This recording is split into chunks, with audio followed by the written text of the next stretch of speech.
রাষ্ট্রবিরোধী ষড়যন্ত্রের অভিযোগে রাজধানীর ধানমন্ডি এলাকা থেকে অভিনেত্রী মেহের আফরোজ শাওনকে গ্রেফতার করা হয়েছে।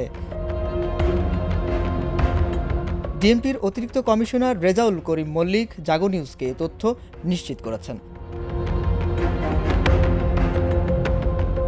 তিনি জানান, আজ বৃহস্পতিবার রাতে শাওনকে গ্রেফতার করা হয়েছে। তাকে ডিবি কার্যালয়ে নেওয়া হচ্ছে।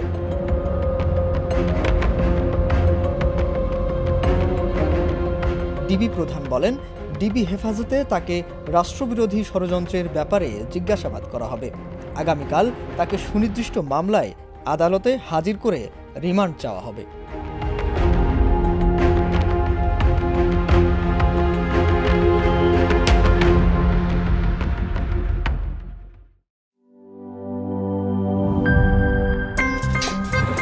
আমার একটা স্মার্ট সিদ্ধান্তে 25% গ্যাসের খরচ কমেছে। ভাবছেন কিভাবে?